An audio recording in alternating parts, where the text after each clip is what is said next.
Irrigation sector పై శ్వేతపత్రం శాసనసభలో చర్చించడానికి అవకాశం బుక్ ఇచ్చేసి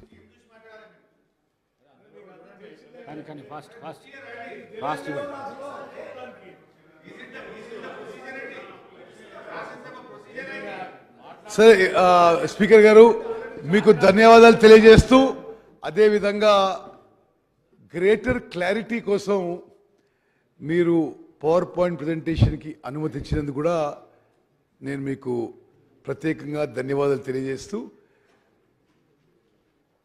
over the next 45 minutes or 1 hour తెలంగాణలో ఇరిగేషన్ సెక్టర్పై జరుగుతున్న అన్ని విషయాలపై ఈ సభలో సభ్యులందరికీ యావత్ తెలంగాణ ప్రజానీకానికి జరుగుతున్న విషయాలపై ప్రభుత్వం సైడ్ నుంచి మేము వైట్ పేపర్ ప్రజెంట్ చేస్తున్నాం.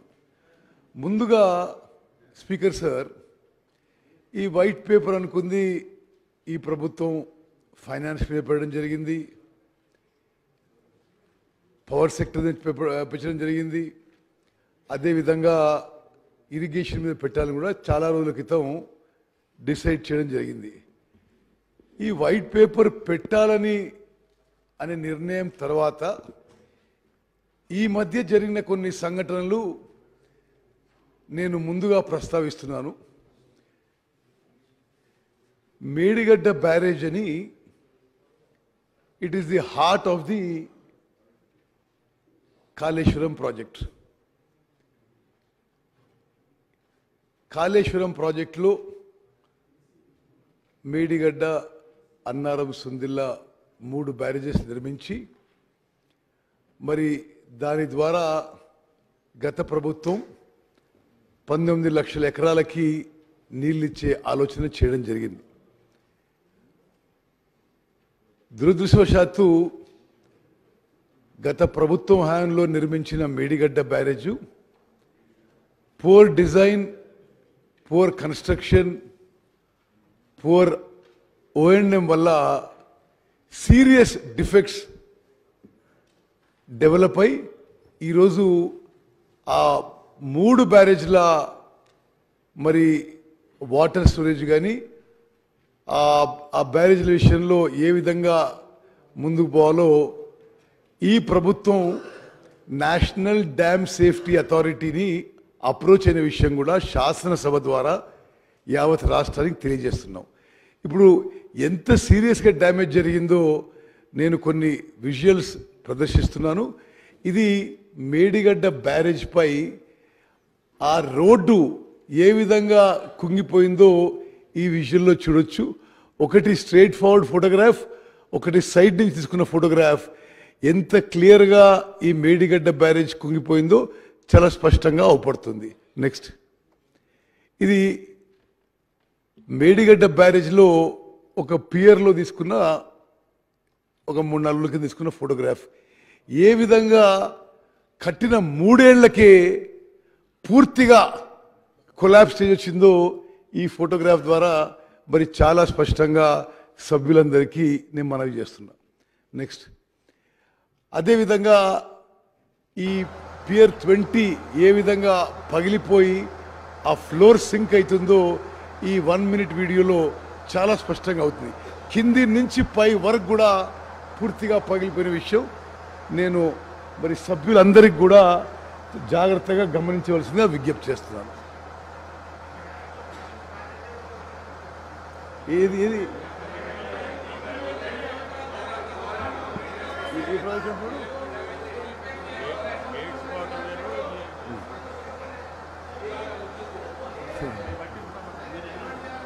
ఓకే సరే, ఎంత సీరియస్ డ్యామేజ్ అయిందో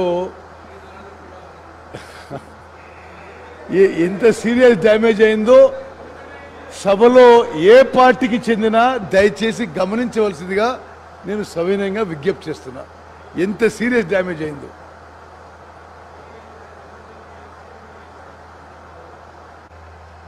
చూడండి. అది ఎంత సీరియస్గా 100 ఏళ్ళు 100 ఏళ్ళు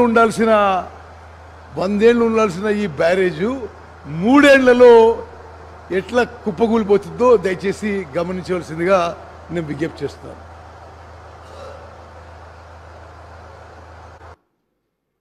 ఓకే, ఇప్పుడు సభ దృష్టికి నేను ఇంకొన్ని విషయాలు తీసుకొస్తున్నా. ఒక పెద్ద మనిషి ఏమంటాడు, మాకు అప్పచెప్పండి మేము రిపేర్ చేస్తామంటారు. అసలు మీరు కట్టిందే ఫాల్టీ డిజైను, మీరు కట్టిందే ఫాల్టీ డిజైను, ఇక మీరు అడగడానికి ఇది ఏ అర్హత ఉందని చెప్పి నేను. అదేవిధంగా ఇంకో పెద్ద మనిషి ఇట్లా చేయాలి అట్లా చేయాలని ఉచిత సలహాలు ఇస్తుండు. స్పీకర్ సార్, వాళ్ళ నిర్వాహకం వల్ల, ఫాల్టీ డిజైన్ వల్ల, ఫాల్టీ కన్స్ట్రక్షన్ వల్ల, కరప్షన్ వల్ల, పూర్ ఓఎండ్ఎం వల్ల మేడిగడ్డ బ్యారేజ్ కొలాప్స్ స్టేజ్కి వచ్చింది. ఈ బ్యారేజ్ విషయంలో ఫైనాన్షియల్ విషయంలో కూడా విషయం చెప్పాలి మీకు. ఈ మేడిగడ్డ బ్యారేజ్ టెండరు 1800 కోట్లకు పిలువబడింది. వర్క్ అవార్డ్ అయింది 1800 crores. ఫైనల్గా ఎంత అమౌంట్ పోయింది స్పీకర్ గారు? 4500 కోట్లకి. అసలు ఎప్పుడు ఎక్కడ స్వతంత్ర భారతదేశంలో గత ప్రభుత్వం చేసిన అవినీతి కరప్షన్ ఇరిగేషన్ శాఖలో ఎక్కడ జరుగుండదు. ఒక్కొక్క టెండరు, అంటే మేడిగడ్డ బ్యారేజ్ ఒక ఉదాహరణగా, టెండర్ కాల్ ఫార్ చేసింది 1800 crores. ఎల్ఎన్టీకి వర్క్ అవార్డ్ అయింది 1800 crores. అగ్రిమెంట్ అయింది 1800 కోట్లకి. పెంచుతూ 1000 కోట్లు పెంచుతూ పోయి ఫైనల్గా అదే వరకు అదే ఏజెన్సీకి 4500 కోట్లకి ఈ ప్రభుత్వం పని చేయించిందంటే ఎంత అవినీతి జరిగిందో ఒక్కసారి ఆలోచన చేయండి. అంటే మరి కాస్ట్లు పెంచుకుంటూ ఆ విధంగా పోవడం సరే. సభ్యులు చెప్పడానికి నేను ఆన్ రికార్డ్ ఒక విషయం చెప్తున్నా స్పీకర్ సార్. ఇండిపెండెంట్ ఇండియాలో గత ప్రభుత్వంలో ఇరిగేషన్ సెక్టర్లో జరిగిన అవినీతి ఎక్కడ ఎప్పుడు జరగపోయినని చెప్పుకుంటే మనం చేస్తున్నాం.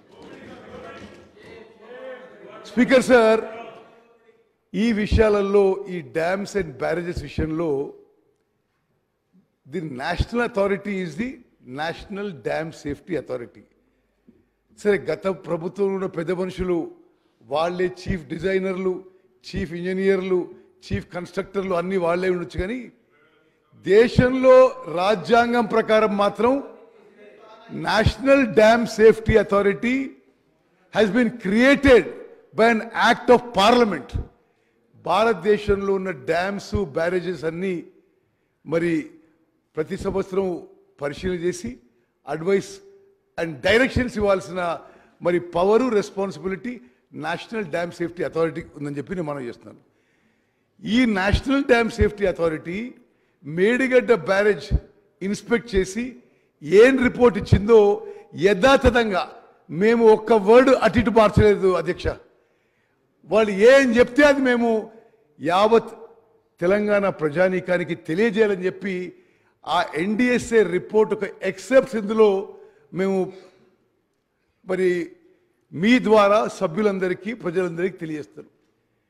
The damage occurred due to a combination of issues involving planning, design, quality control and operation maintenance.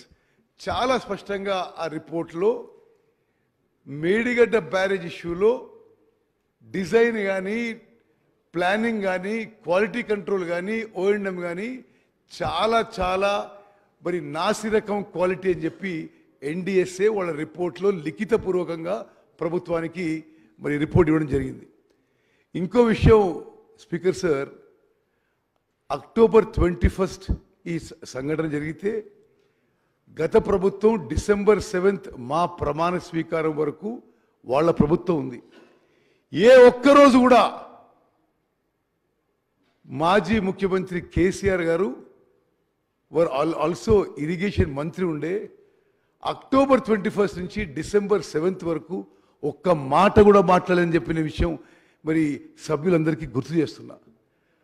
అదేవిధంగా ఇప్పుడు ఆ ఎన్డిఎస్ఏ ఏమేమి చేసిందో, ఏమేమి రాసిందో మీకు చెప్తున్నా. there appears to be construction deficiency due to lack of stringent quality control. Quality control లేనందున మరి కన్స్ట్రక్షన్లో డెఫిషియన్సీ జరిగిందని నేషనల్ డ్యామ్ సేఫ్టీ అథారిటీ అదో కాన్స్టిట్యూషనల్ బాడీ వాళ్ళు లిఖితపూర్వకంగా ప్రభుత్వానికి రిపోర్ట్ ఇచ్చిన విషయం కూడా నేను మనం చేస్తున్నాను. ఇంకో చోట రిపోర్ట్లో there are deficiencies in the project planning and design as well. The barrage has been designed as floating structure but constructed as rigid structure. మరి ఎంత లోపం జరిగిందో దీని ద్వారా సభ్యులందరికీ గమనించాలని చెప్పి నేను మనవి చేస్తాను. అదేవిధంగా 2019లో ఈ బ్యారేజ్ పనులు పూర్తయితే ఏమీ ఇన్స్పెక్షన్ కానీ మెయింటెనెన్స్ కానీ 3-4 ఏళ్ళు ఏమీ జరగలేని విషయం కూడా మరి ఎన్డిఎస్ఏ రిపోర్ట్ తెలియజేస్తుంది. అదేవిధంగా Telangana state dam safety organization వాళ్ళని ఎన్డిఎస్ఏ ఇది జరగకముందే pre monsoon post monsoon checks చేయాలని చెప్పి లిఖితపూర్వకంగా ఇచ్చిన తెలంగాణలో ఇరిగేషన్ శాఖ ఆ స్టేట్ డ్యామ్ సేఫ్టీ ఆర్గనైజేషన్ ఈ చెక్స్ చేయలేని విషయం కూడా నేను మనం చేస్తున్నా. ఈ 3-4 ఏళ్లలో అనేక సందర్భాల్లో అంటే ఎవరికి తెలియని విషయాన్ని కూడా కాదు, ఎల్ఎన్టీ ఏజెన్సీ అనేక లెటర్స్ రాసింది, అక్కడ కింద స్థాయి ఇంజనీర్లు అనేక లెటర్స్ రాశారు. అందరి చూస్తుండగానే మరి పూర్తి నిర్లక్ష్యంతో ఈ బ్యారేజ్ ఇప్పుడు కొలాప్స్ అయ్యే పరిస్థితి వచ్చిందని చెప్పి నేను మనవి చేస్తాను. The barrage under the present condition is rendered useless. ఇది ఎన్డిఎస్ఏ రిపోర్ట్లో మేము తీసిన ఎక్సెప్ట్. నెక్స్ట్ అదేవిధంగా వాళ్ళు ఏమన్నారంటే అదే టెక్నాలజీ అదే మెటీరియల్ అదే సాయిల్ స్ట్రెంగ్త్తో మొత్తం బ్యారేజ్ నిర్మించబడింది. అదేవిధంగా అన్నారం సుందిల్ల బ్యారేజీలు నిర్మించబడ్డాయి. అందుకోసమే లిఖితపూర్వకంగా మేము చెప్తున్నాం, ఇప్పుడు మీరు ఆ రిజర్వాయర్స్ నింపొద్దు అనే విషయం నేషనల్ డ్యామ్ సేఫ్టీ అథారిటీ మన ప్రభుత్వానికి సలహా ఇచ్చిన విషయం కూడా నేను మనవి చేస్తాను. అదేవిధంగా తతిమ 2 బ్యారేజ్లు, అన్నారం సుందిల్ల బ్యారేజ్, అన్నారం బ్యారేజ్లో కూడా ఈ ప్రాబ్లం మొదలైన విషయం నేను ఈ సభ దృష్టికి తీసుకొస్తున్నా. నిన్నటి నుంచి అన్నారం బ్యారేజ్లో కూడా పెద్ద ఎత్తున లీక్ మొదలైంది. ఇట్ ఈస్ రియల్లీ అంటే గతంలో ఈ శాఖ నిర్వహించిన వాళ్ళు రెస్పాన్సిబుల్ పీపుల్ అసలు వాళ్ళు సిగ్గుతో తల ఉంచుకోవాలి. యావత్ తెలంగాణ రాష్ట్రానికి క్షమాపణ చెప్పాలి. దానికి పోయి వాళ్ళు మా మీదనే ఎదురుదాడి చేస్తున్నారు. ఈ సభ ద్వారా తెలంగాణ ప్రజానీకానికి తెలియజేస్తున్నాను, నిన్నటి నుంచి అన్నారం బ్యారేజ్లో లీక్ పెద్ద ఎత్తున మొదలైంది. ఇప్పుడు మేము నేషనల్ డ్యామ్ సేఫ్టీ అథారిటీ వాళ్ళని అర్జెంటుగా పిలిపించాం. వాళ్ళు ఇమ్మీడియట్గా ఏం చెప్పారంటే దాంట్లో కొంత వాటర్ ఉంది, ఇమ్మీడియట్గా డీవాటరింగ్ చేయండి, మేము 2 రోజులు వస్తున్నాం అని చెప్పి వాళ్ళ నుంచి కమ్యూనికేషన్ వచ్చింది. నెక్స్ట్ అదేవిధంగా ఇది గతంలో కూడా ఎన్డిఎస్ఏ టీం అన్నారం బ్యారేజ్ అంటే మేడిగడ్డ విజిట్ చేశారు, సపరేట్గా అన్నారం బ్యారేజ్ కూడా విజిట్ చేశారు. అన్నారం బ్యారేజ్లో కూడా చాలా విషయాల్లో డిజైన్లో ప్లానింగ్లో కన్స్ట్రక్షన్లో ఓఎండ్ఎంలో కూడా చాలా ప్రాబ్లమ్స్ ఉన్నాయి, చాలా క్రాక్స్ ఉన్నాయి. మరి ఆ బ్యారేజ్లో కూడా ప్రమాదంలో ఉంది. అన్నారం బ్యారేజ్ కూడా ఏ విధంగా అయితే మేడిగడ్డ బ్యారేజ్ కుంగిపోయిందో కొలాప్స్ అయ్యే పరిస్థితి వచ్చిందో అన్నారం బ్యారేజ్లో కూడా ఆ ప్రమాదం ఉంది అని ఎన్డిఎస్ఏ రిపోర్ట్ మాకు ఇవ్వడం జరిగింది. నెక్స్ట్ అదేవిధంగా అధ్యక్ష మేము ఇమ్మీడియట్ మెజర్గా ఈ ప్రభుత్వం రాగానే ఈ బ్యారేజెస్ విషయంలో vigilance and enforcement enquiry order చేశాం. విజిలెన్స్ అండ్ ఎంక్వైరీకి డిపార్ట్మెంట్కి కొంతమంది చీఫ్ ఇంజనీర్స్ అటాచ్ చేసి వాళ్ళు కూడా మరి రిపోర్ట్ ఇవ్వడం జరిగింది. స్పష్టంగా విజిలెన్స్ అండ్ ఎన్ఫోర్స్మెంట్ డిపార్ట్మెంట్ కూడా వాళ్ళు చేసిన రిపోర్ట్ల ఎంక్వైరీలో మరి తేలిన విషయాలు ఏంటంటే the department, irrigation department, has not carried out the work as per the specified sequential manner. అదే విధంగా చాలా డీవియేషన్ అప్రూవల్స్ ఇష్యూ చేశారు. ఆ ఇన్స్పెక్షన్ నోట్స్ ఏవీ లేవని చెప్పి. అదేవిధంగా ఈ బ్యారేజు ఆనాటి ముఖ్యమంత్రి గారు జూన్ 19వ తారీఖు 2019న ఇనాగ్రేట్ చేస్తే ఆ తర్వాత 4 ఏళ్ల పాటు నో ఆపరేషన్ అండ్ మెయింటెనెన్స్ జరిగిందని విజిలెన్స్ రిపోర్ట్లో ఉంది. నెక్స్ట్. అదేవిధంగా రకరకాల విషయంలో మరి ఈ బ్యారేజెస్ విషయంలో చాలా లోపాలు జరిగాయి, నిర్లక్ష్యం జరిగింది, దాని వల్లనే ఈ డ్యామేజ్ జరిగిందని ఆ విజిలెన్స్ రిపోర్ట్లో కూడా ఉంది. అదేవిధంగా అప్పుడున్న ఇంజనీర్ ఇన్ చీఫ్ మరి ఆ డిఫెక్ట్ లయబిలిటీ పీరియడ్లోనే బ్యాంక్ గ్యారంటీస్ ఆ ఏజెన్సీకి విడుదల చేశాడు. మేము చర్యలు తీసుకొని ఆ ఇంజనీర్ ఇన్ చీఫ్ రామగుండంని సర్వీస్ నుంచి టర్మినేట్ చేశాం. నెక్స్ట్. అధ్యక్ష, స్పీకర్ సార్, అదేవిధంగా మనం ఈ మేడిగడ్డ బ్యారేజు కాళేశ్వరం ప్రాజెక్ట్ గురించి మాట్లాడుతున్నాం కాబట్టి మీకు తెలుసు, నిన్నగాక మొన్న సిఏజీ రిపోర్ట్ శాసనసభలో టేబుల్ చేయడం జరిగింది. Controller and auditor general of India is one of the highest constitutional bodies of India. వాళ్ళు సుదీర్ఘంగా కాళేశ్వరం ప్రాజెక్ట్ పరిశీలన చేశారు. అసలు యావత్ రాష్ట్రం, యావత్ దేశం అవాక్కయ్యే విషయాలు, షాక్ అయ్యే విషయాలు ఈ కాళేశ్వరం ప్రాజెక్ట్ విషయంలో సిఏజీ రిపోర్ట్ ఇవ్వడం జరిగింది. CAG report has a great sanctity. తప్పనిసరిగా మా ప్రభుత్వం ఆ విజిలెన్స్ రిపోర్ట్పై, ఎన్డిఎస్ఏ రిపోర్ట్పై, సిఏజీ రిపోర్ట్పై కఠినంగా చర్యలు తీసుకుంటామని చెప్పి కూడా మేము ఈ సభకు హామీ ఇస్తున్నాం. ఒక్కసారి అధ్యక్ష, సభ్యులందరూ ఆలోచన చేయాలి. అంతకుముందున్న కాంగ్రెస్ ప్రభుత్వం తుమ్మడిహెట్టి దగ్గర డాక్టర్ బిఆర్ అంబేద్కర్ ప్రాణహిత చేవెళ్ళ ప్రాజెక్టు 38,500 కోట్లతో డిజైన్ చేసి 16,40,000 ఎకరాలకి కొత్త ఆయకట్టుకి నీళ్ళందించే ప్రపోజల్ తయారు చేయడం జరిగింది. 38,500 crores. వీరి ప్రభుత్వం వచ్చి గతంలో జరిగిన విషయాలని మరి పక్కన పెట్టి కొన్ని వేల కోట్ల పనులని ఇగ్నోర్ చేసి అదే ప్రాజెక్ట్ని కాస్ట్ని 38,500 కోట్ల నుంచి 81,000 కోట్లకి పెంచింది.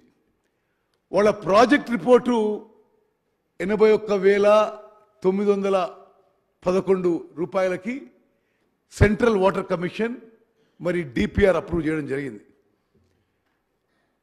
81,000 crores సిడబ్ల్యూసి అప్రూవ్ చేస్తే ఈ రోజు వరకు అసలు ఇంకా చాలా పనులు మిగిలిన్నాయి.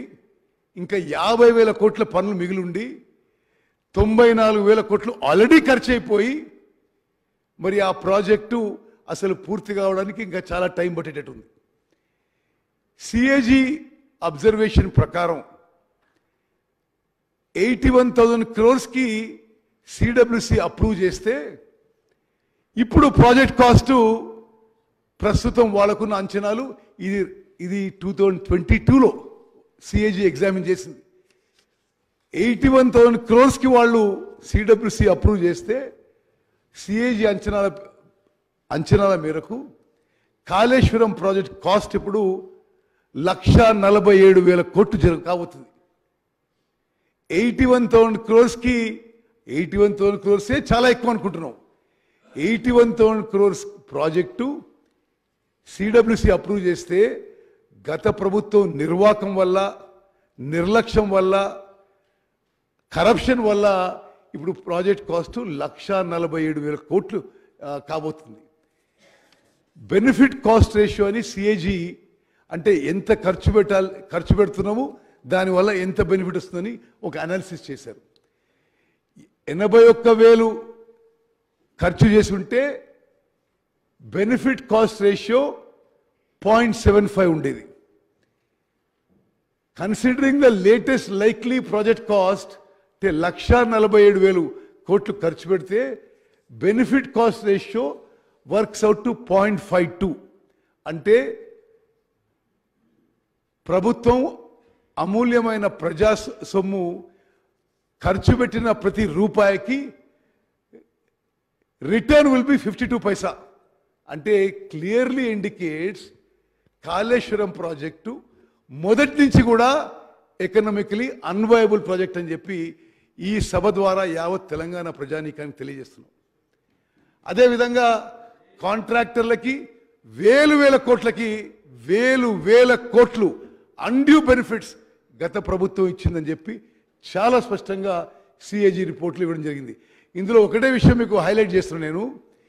ఇది 2021లో 21-22లో సిఏజీ ఆనాడున్న ఫిగర్స్ ఎగ్జామిన్ చేసినప్పుడు కాస్టు 1,47,000 కోట్లు. క్రమంగా as the project nears completion ఇది 2 లక్షల కోట్లకు కూడా పోయే ప్రమాదం అని చెప్పి కూడా నేను మనవి చేస్తున్నాను. అదేవిధంగా అసలు ఇంకో సభ్యులందరూ కూడా నిర్గాంతపోయే విషయం ఒకటి తెలియజేస్తున్నాను. పీక్ ఎనర్జీ డిమాండ్ కాళేశ్వరం ప్రాజెక్టులో అన్ని పంపులు పనిచేసే సమయం వచ్చినప్పుడు, సైమల్టేనియస్గా పనిచేసే సమయం వచ్చినప్పుడు total energy demand will be 203 million units per day. Kaleshwaram project పూర్తి స్థాయిలో అన్ని పంపులు పనిచేస్తున్నప్పుడు total energy consumption per day will be 203 million units per day.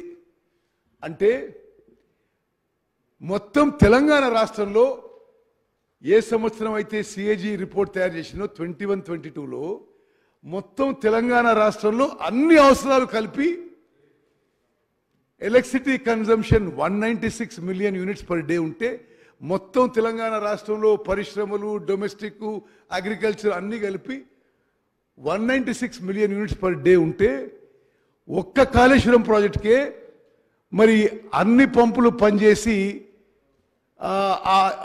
దానికి energy consumption 203 million units per day. అంటే మొత్తం రాష్ట్రంలో కన్జ్యూమ్ అయ్యే పవర్ కంటే కాళేశ్వరం ప్రాజెక్ట్కి ఎక్కువ పవర్ కన్జ్యూమ్ అయ్యే విషయం సిఏజీ రిపోర్ట్ తెలియజేసింది. దాని ఖర్చు అంటే కేవలం ఎలక్ట్రిసిటీ ఖర్చు. కాళేశ్వరం ప్రాజెక్టు పూర్తి స్థాయిలో నడిపించినప్పుడు అన్ని పంపులు కూడా మరి పూర్తి స్థాయిలో నడిచినప్పుడు 10,374 కోట్లు electricity charges per year Kaleshwaram ప్రాజెక్టుకి 10,374 కోట్లు. ఇవి ఈ ఫిగర్స్ మేము సృష్టించలేదు అధ్యక్ష. ఇవన్నీ సిఏజీ చాలా జాగ్రత్తగా పరిశీలన చేసి వాళ్ళ రిపోర్ట్లు ఇవ్వడం జరిగింది. అదేవిధంగా మరి ఇది కమిషన్ల కక్కుర్తో మరొకటో తెలియదు కదా నాకు. వాళ్ళు సిఏజీ ఏమంటారు అంటే డిపార్ట్మెంట్ ఇంత ఆదరాబాదరగా తొందరపడి ఎందుకు వర్క్లు ఇచ్చినా అర్థం కావడం లేదు. ఒక ఎగ్జాంపుల్గా 25,000 కోట్ల works were awarded even before the approval of DPR. Detailed project report Kaleshwaram చాలా స్పష్టంగా కాళేశ్వరం ప్రాజెక్టులో 25,000 కోట్ల వర్క్లు ఇవ్వడం జరిగింది. అదేవిధంగా మల్లన్న సాగర్ విషయంలో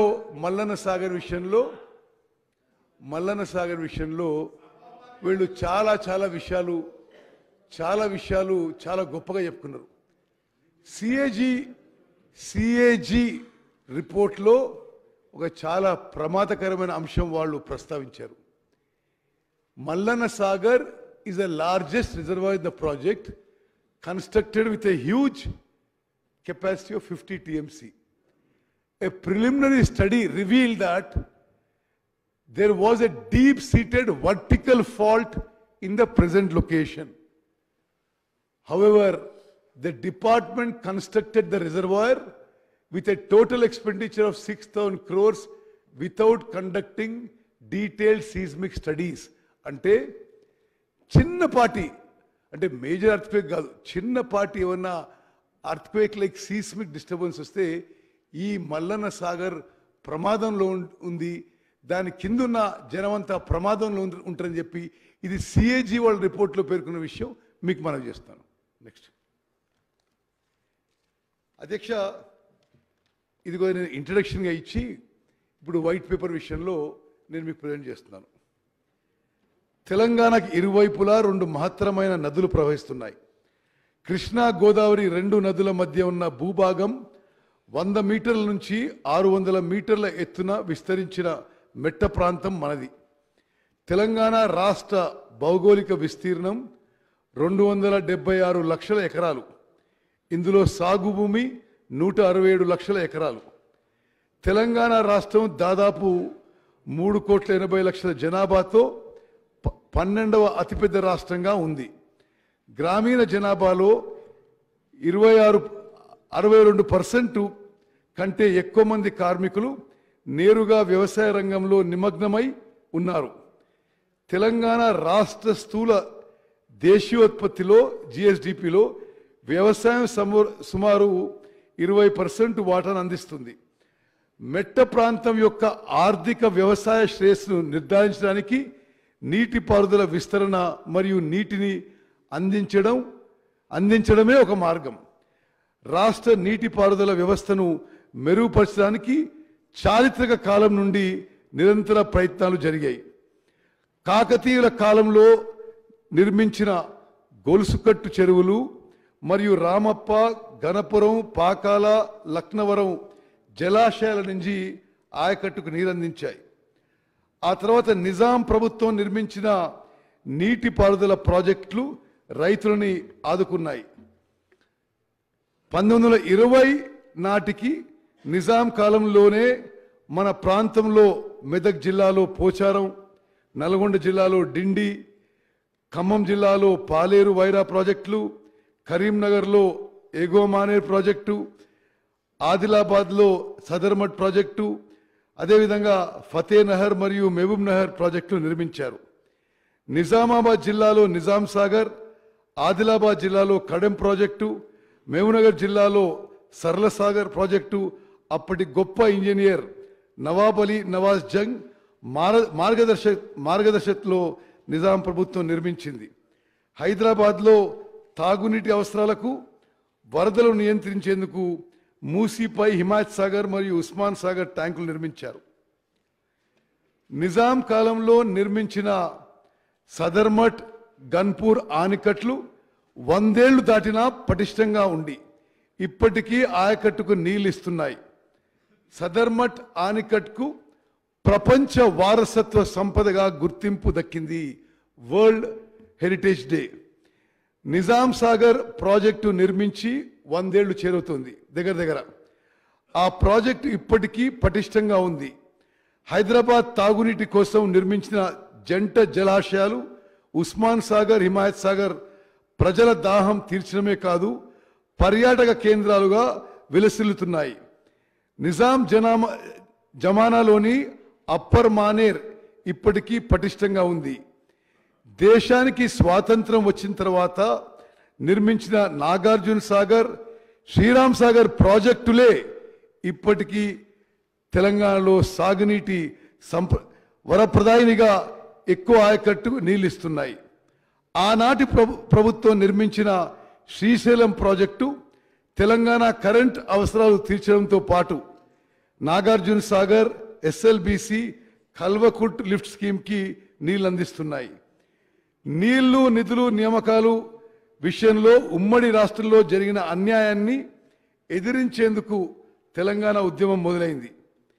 ఏళ్లకేళ్లుగా పోరాడి తెలంగాణ ప్రత్యేక రాష్ట్రం సాధించుకున్న ఘనత పోరాటంలో అమరులైన ఎందరో వీరులది, వారి కుటుంబాలది, మన సకల జనులది, సబ్బండ వర్గాలది. తెలంగాణ రాష్ట్రం ఏర్పాటుతో అటు కృష్ణా, ఇటు గోదావరి సాగునీటి గలగలలతో మన పంట పొలాల్ని సస్యశ్యామలం అవుతామనుకున్న ప్రజల ఆశలు ఆకాంక్షలు ఇప్పటికీ అనుకున్న లక్ష్యాన్ని అందుకోలేదనే చెప్పుకోవాలి. గత ప్రభుత్వ 10 ఏళ్ల పాలనలో నీళ్ల దోపిడీ ఆగకపోగా 4 గింతలైంది. అప్పుడు నీళ్లపై పోరాటం చేసిన ఉద్యమ పార్టీ అధికారంలో వచ్చిన తర్వాత ప్రాజెక్టుల విషయంలో ఒంటెత్తు పోకడలను అనుసరించింది. ఇంజనీర్లు నిపుణుల సలహాలు సూచనలు పట్టించుకోకుండా సొంత ఇంజనీరింగ్ ఆలోచనలతో నీటిపారుదల ప్రాజెక్టుల రీడిజైన్ పేరుతో తెలంగాణకి అన్యాయం చేసింది. కృష్ణా నదీ జలాల్లో తెలంగాణకు న్యాయబద్ధంగా రావాల్సిన వాటాలను సాధించటంలో గత ప్రభుత్వం విఫలమైంది. పరివాహక ప్రాంతానికి అనుగుణంగా నీళ్ల వాటాలకు పట్టుబట్టకుండా ఏపీకి 512 టీఎంసీలు ఇచ్చి తెలంగాణకు 299 టీఎంసీలకే అంగీకరించింది. ఫలితంగా దక్షిణ తెలంగాణలోని ఉమ్మడి మహబూబ్ నగర్, ఉమ్మడి నల్గొండ, ఉమ్మడి ఖమ్మం, రంగారెడ్డి జిల్లాల రైతులకి అన్యాయం చేసింది. 2 రాష్ట్రాలకు నిర్దేశించిన 811 టీఎంసీల్లో కృష్ణా బేసిన్ పరివాహక ప్రాంతం ఆధారంగా మనకు 68% వాటా రావాలి. అంతర్జాతీయ నదీ జలాల న్యాయ సూత్రాలన్నీ అదే విషయాన్ని స్పష్టం చేస్తున్నాయి. దీని ప్రకారం న్యాయబద్ధంగా తెలంగాణకు దక్కాల్సిన 555 టీఎంసీలు తెచ్చుకోవాలనే సోయి గత ప్రభుత్వానికి లేకుండా పోయింది. అటు కృష్ణా గోదావరి బోర్డుల ఏర్పాటు గెజెట్ నోటిఫికేషన్ను గత ప్రభుత్వం అంగీకరించింది. కృష్ణాపై ఉన్న శ్రీశైలం, నాగార్జున సాగర్ ఉమ్మడి ప్రాజెక్టుల నిర్వహణను కేంద్రానికి అప్పగించేందుకు సూచనాప్రాయంగా అంగీకారం తెలియజేసింది. 2014 జూన్ 2న రాష్ట్రం ఏర్పడినప్పటి నుంచి అధికారం నుంచి దిగిపోయే చివరి రోజు వరకు, అంటే 2023 డిసెంబర్ 7వ తేదీ వరకు వివిధ సందర్భాల్లో జరిగిన బోర్డ్ మీటింగ్ మినిట్స్ లో అధికారులు రాసిన లెటర్లన్నీ అందుకు సాక్ష్యాలుగా ఉన్నాయి. ఇటు గోదావరి జలాలను ఎత్తిపోసేందుకు ప్రపంచంలోనే అద్భుతమైన ప్రాజెక్టులు కడుతున్నట్టు 1,47,000 కోట్లతో చేపట్టిన కాళేశ్వరం ప్రాజెక్టులో అత్యంత కీలకమైన మేడిగడ్డ బ్యారేజ్ 3 ఏళ్లకే కుంగిపోయింది. నిట్ట నిలువున పియర్లకు ఇప్పటికే పెద్ద పెద్ద పగుళ్లు వచ్చాయి. ఎగున ఉన్న అన్నారం, సుందిల్ల బ్యారేజీలకు బొంగలు పడ్డాయి. ఆ 2 బ్యారేజీలు కూడా ఇలాగే కుంగిపోయే ప్రమాదం ఉందని నేషనల్ డ్యామ్ సేఫ్టీ అథారిటీ హెచ్చరించింది. వీటిలో నీటిని నిల్వ చేస్తే మరింత ప్రమాదం అని సూచించింది. అందుకే గత ప్రభుత్వమే ఎన్నికల ముందు ఆ బ్యారేజీల నుంచి నీళ్లు తీసేసిన విషయం ఈ సభకు నేను గుర్తు చేస్తున్నా. ఇప్పుడేంది, వాళ్లే అప్పుడు నీళ్లు తీసేసి మొన్న ఏమంటారు, అరే నేనుంటే నీళ్ళు నింపేవాళ్ళంటారు వాళ్ళు. అటు కృష్ణా జలాల నిర్వాహకం, ఇటు గోదావరి మీద నిర్మించిన లిఫ్ట్లు, బ్యారేజీలు, పంప్ హౌజ్ల విధ్వంసంతో తెలంగాణ సాగునీటి పారుదల వ్యవస్థ చిన్నాభిన్నమైంది.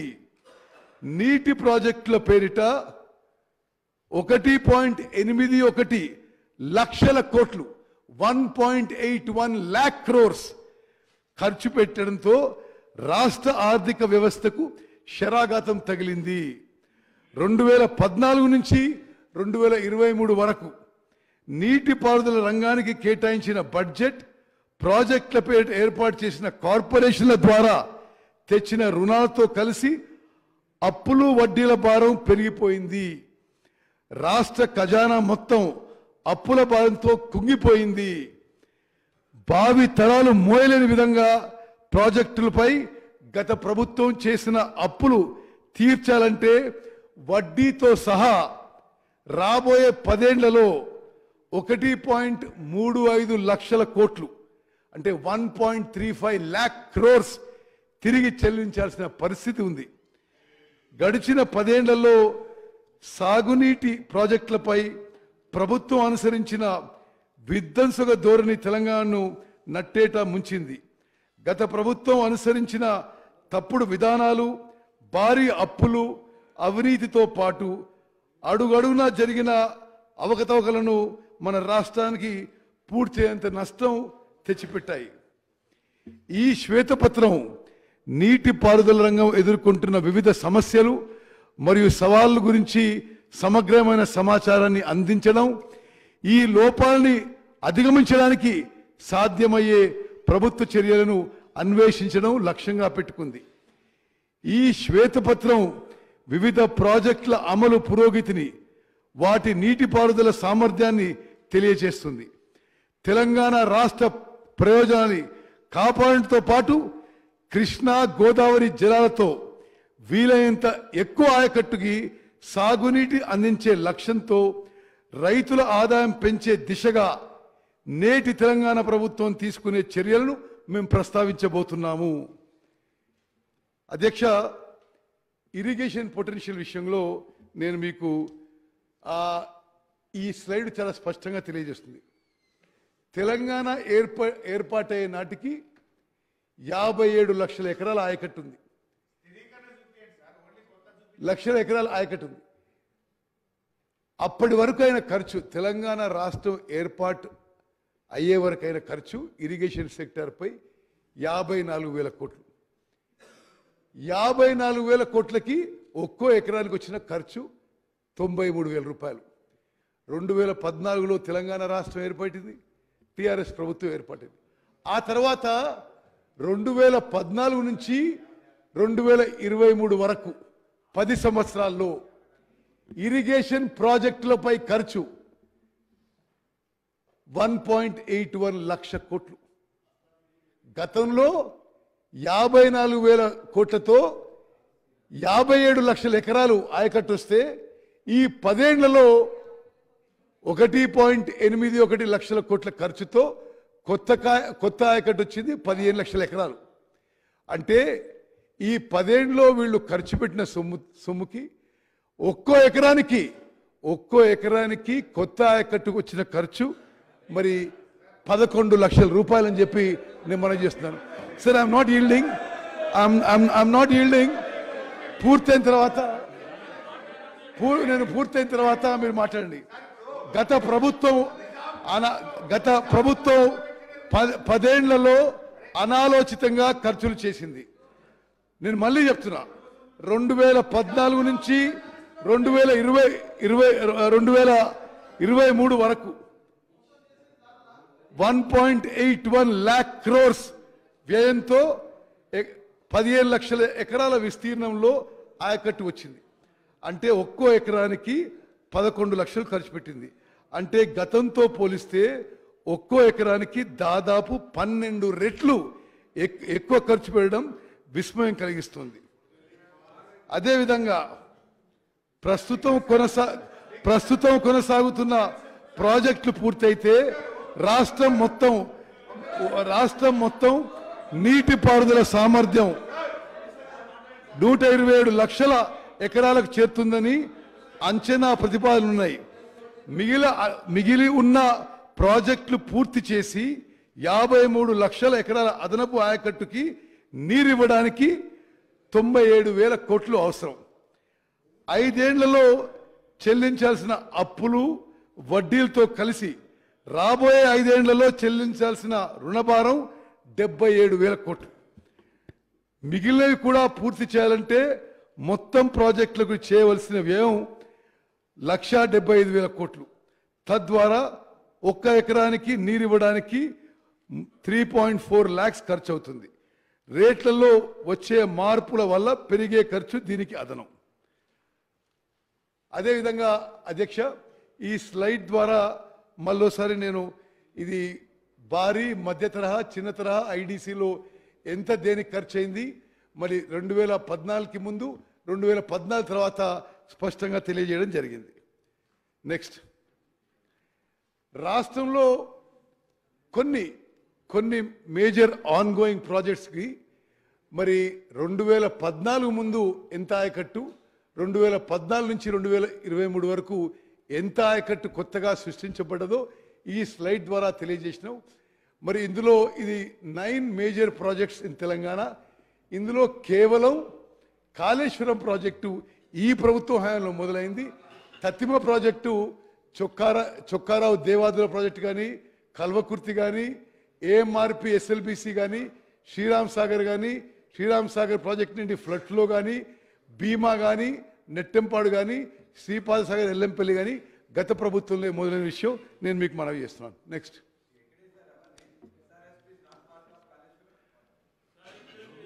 మరి కృష్ణా బేసిన్లోని ప్రాజెక్టులు. కృష్ణా నదిపై నిర్మించిన ప్రాజెక్టులో ముఖ్యమైనవి నాగార్జున సాగర్, శ్రీశైలం, ప్రియదర్శిని జూరాల ప్రాజెక్టు, నెట్టెంపాడు, భీమా, కోయిల్ సాగర్, కల్వకుర్తి, ఆర్డిఎస్, పాలమూరు రంగారెడ్డి. కృష్ణా నదిపై ఉన్న జూరాల, నాగార్జున సాగర్ డ్యాంల నుంచి నీరు గ్రావిటీ ద్వారా చేరుతోంది. తుంగభద్రపై కట్టిన రాజోలి బండ, మూసీపై ఉన్న మూసీ ప్రాజెక్టు, డిండి పైన కట్టిన డిండి ప్రాజెక్టు నుంచి ప్రవాహ మార్గంగానే పొలాలకు చేరుతుంది. మిగతా ప్రాజెక్టులు లిఫ్టుల ద్వారా ఆధారపడ్డాయి, లిఫ్టుల పైన ఆధారపడ్డాయి. కృష్ణా ప్రాజెక్టుల విషయంలో, కృష్ణా నదీ జలాల విషయంలో తెలంగాణకు ముందు నుంచి అన్యాయమే జరిగింది. గడిచిన 10 ఏళ్లలోనూ ఈ ప్రాజెక్టులను గత ప్రభుత్వం నిర్లక్ష్యం చేసింది. దీంతో దక్షిణ తెలంగాణలోని మహబూబ్ నగర్, రంగారెడ్డి, నల్గొండ, ఖమ్మం జిల్లాలకు తీవ్ర అన్యాయం జరిగింది. కృష్ణా నీళ్లలో తెలంగాణకు అన్యాయం జరిగిందనే ప్రత్యేక రాష్ట్ర ఉద్యమం మొదలైంది. శ్రీశైలం నీళ్లను పోతిరెడ్డిపాడు హెడ్ రెగ్యులేటర్ ద్వారా పెన్నా బేసిన్లోని రాయలసీమకు తరలించుకుపోతున్నారనే అప్పుడున్న 10 జిల్లాలు ఒక్కటై కొట్లాడాయి. పోతిరెడ్డిపాడు హెడ్ రెగ్యులేటర్ కెపాసిటీని 11,000 క్యూసెక్లు నుంచి 14,000 క్యూసెక్లు పెంచినప్పుడు, 44,000 క్యూసెక్లు పెంచినప్పుడు ప్రశ్నించిన పార్టీ నేతలు అధికారంలోకి వచ్చిన తర్వాత కృష్ణా ప్రాజెక్టులు గాలి కొదిలేశారు. 2020లో పోతిరెడ్డిపాడును 20,000 క్యూసెక్లకు పెంచడంతో పాటు 80,000 సారీ ఐ రిపీట్ 2020లో పోతిరెడ్డిపాడును 80,000 క్యూసెక్లకు పెంచడంతో పాటు పక్కనే రాయలసీమ లిఫ్ట్ ఇరిగేషన్ స్కీమ్ నిర్మాణం చేపట్టేందుకు ఏపీ ప్రభుత్వం జారీ చేసిన జియో జారీ చేస్తే ప్రేక్షక పాత్ర పోషించారు. కుండకు గండి కొట్టినట్లుగా శ్రీశైలం రిజర్వాయర్ అట్టడుగున ఉన్న నీటిని కూడా తీసుకెళ్లేందుకు ఏపీ చేసిన ప్రయత్నాలు అడ్డుకోలేదు. రాయలసీమ లిఫ్ట్ ఇరిగేషన్ స్కీమ్ 797 లెవెల్లో కట్టి మొత్తం శ్రీశైలం ఖాళీ చేయడానికి ఆంధ్రప్రదేశ్ ప్రభుత్వం చర్యలు తీసుకున్నా గత ప్రభుత్వం ఏమీ చేయలేదు. రాయలసీమ లిఫ్ట్ ఇరిగేషన్ ప్రాజెక్టు టెండర్ల ప్రక్రియ పూర్తయ్యే వరకు అప్పటి ప్రభుత్వం కేంద్రానికి ఫిర్యాదు చేయలేదు. అదే సమయంలో జరిగిన అపెక్స్ మీటింగ్లో బిజీ షెడ్యూల్ ఉంది అని కారణం చూపెట్టి రాలేకపోతున్నా అంటూ మీటింగు వాయిదా వేయాలని అప్పటి ముఖ్యమంత్రి లేఖ రాయటం గత ప్రభుత్వ వైఖరిని బయటపెట్టింది. మహబూబ్ నగర్ చెందిన రైతు ట్రిబ్యునల్ని ఆశ్రయించి స్టే తెచ్చేంత వరకు అప్పటి ప్రభుత్వం నిద్ర నటించింది.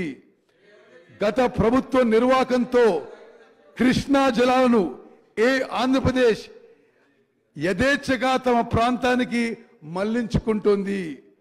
పోతిరెడ్డిపాడు, సంగమేశ్వరం, ముచ్చుమర్రి నుంచి రోజుకు 9.5 టీఎంసీల నీటిని ఏపీ ఖాళీ చేస్తోంది. జలాశయం నిండక ముందే నీళ్లు తరలించకపోయేలా ఈ ప్రాజెక్టులు కట్టుకుంది.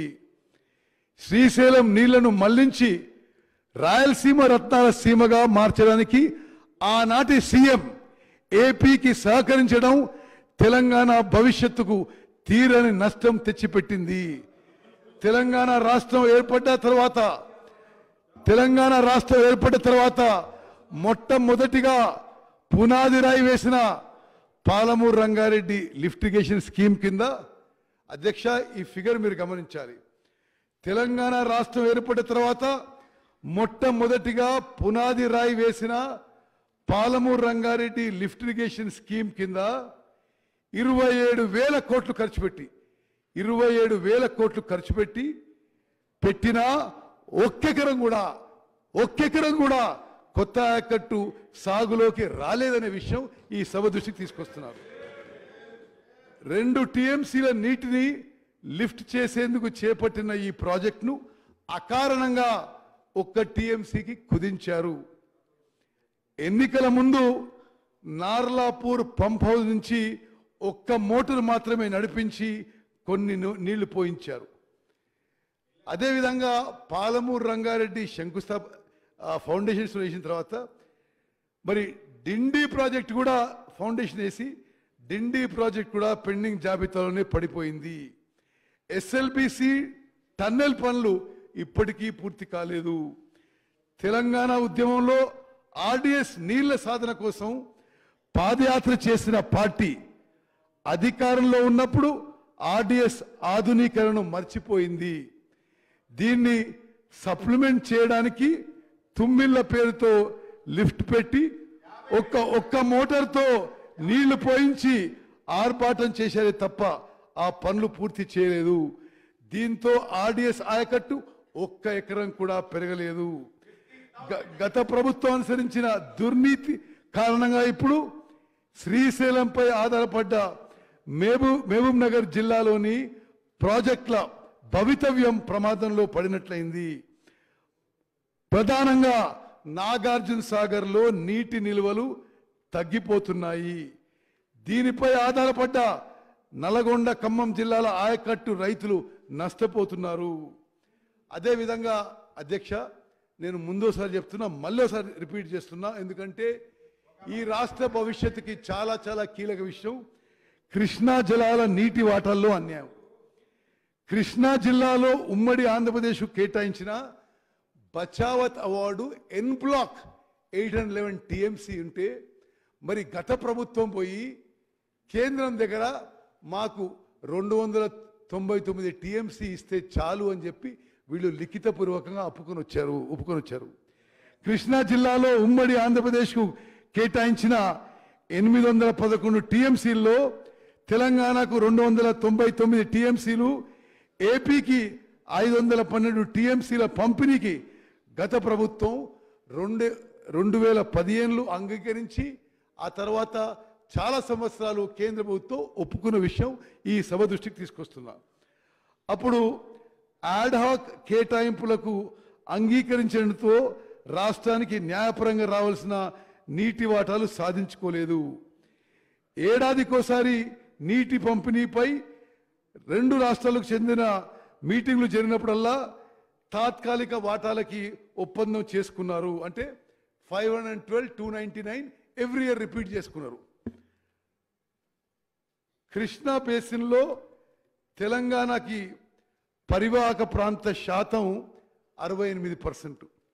దీని ప్రకారం కృష్ణాలో మనకు 555 టీఎంసీల నీళ్లు, ఏపీలో కృష్ణా పరివాహక ప్రాంతం 32% మాత్రమే. దామాషా ప్రకారం ఆంధ్రప్రదేశ్కి 256 టీఎంసీలు రావాలి. సహజ వనరుల పంపిణీ సూత్రాలు వేటిని పరిగణలోకి తీసుకున్న తెలంగాణకి 555 టీఎంసీలు రావాలి. అందుకు భిన్నంగా గత ప్రభుత్వం ఏపీకి ఎక్కువ నీటి వాటాను కట్టబెట్టింది. ఇటీవల ప్రాజెక్టుల పరిధికి సంబంధించిన గెజెట్ నోటిఫికేషన్ వెలువడినప్పటి నుంచి 50% నీటి వాటాలు కేటాయించాలనే షరతు విధించింది. అధ్యక్ష, యావత్ తెలంగాణ ప్రజానికని తెలియజేస్తున్నాం. అసలు తెలంగాణకి కృష్ణా నదీ జలాల్లో 68% రావాలి. 2015 నుంచి కొన్ని సంవత్సరాల పాటు మనం 38%కి ఒప్పుకొని 299 టీఎంసీ ఒప్పుకొని కొన్ని సంవత్సరాల తర్వాత 50-50 షేరింగ్కి వీళ్ళు ప్రతిపాదన పెట్టారు. ఏనాడు కూడా 68% మాకు కావాలి, మాకు హక్కు ఉందని చెప్పి గత ప్రభుత్వం కేంద్రం ముందు ఎక్కడ కానీ మరి స్పష్టం చేయలేదు. అదేవిధంగా మరి కొన్ని అంతర్రాష్ట్ర విషయాలు 2015 నుంచి మొదలు పెట్టుకొని నేను ముందు చెప్పినట్టుగా అనేక సంవత్సరాలు ఈ నీటి వాటాలు ఒప్పుకున్నారు. అప్పటి గౌరవ తెలంగాణ ముఖ్యమంత్రి ఆనాడు మొదటి అపెక్స్ కౌన్సిల్ సమావేశంలో ఇద్దరు ముఖ్యమంత్రులు కేంద్ర మంత్రి 21 సెప్టెంబర్ 2016 గతంలో ఉన్న అరేంజ్మెంటు అంటే వాళ్ళకి 512 టీఎంసీలు మనకి 299 టీఎంసీ గత ముఖ్యమంత్రి 21 సెప్టెంబర్ 2016లో ఒప్పుకున్నారు. మళ్ళీ 2020 అక్టోబర్ 6వ తారీఖున కేంద్ర జలశక్తి మంత్రి అధ్యక్షన జరిగిన రెండో అపెక్స్ కౌన్సిల్ సమావేశంలో అప్పటి తెలంగాణ ముఖ్యమంత్రి పాల్గొన్నారు. అదే మీటింగ్లో కేఆర్ఎంబి జిఆర్ఎంబి అధికార పరిధిని కేంద్ర ప్రభుత్వం నోటిఫై చేస్తుందని నిర్ణయం జరిగింది. 2021 జూలై 15న కేంద్ర ప్రభుత్వం కేఆర్ఎంబి అధికార పరిధిపై గెజిట్ నోటిఫికేషన్ విడుదల చేసింది. ఇదే నోటిఫికేషన్ తేదీ నుంచి ఆంధ్రప్రదేశ్ తెలంగాణ ప్రభుత్వాలు ప్రస్తుతం ప్రాజెక్టులు కొనసాగుతున్న ప్రాజెక్టులు పూర్తి కాగానే వాటి అధికార పరిధిని కేఆర్ఎంబికి అప్పగించాలనే కీలక నిబంధనలు అందులో ఉన్నాయి. కేంద్ర ప్రభుత్వం జారీ చేసిన ఈ నోటిఫికేషన్ను గత ప్రభుత్వం సవాలు చేయలేదు. ఫలితంగా ఈ నోటిఫికేషన్ అమల్లోకి వచ్చింది. దీనికి అనుగుణంగానే కృష్ణా బేసిన్లోని ప్రాజెక్టును అప్పగించేందుకు అప్పటి ప్రభుత్వం మొగ్గు చూపింది.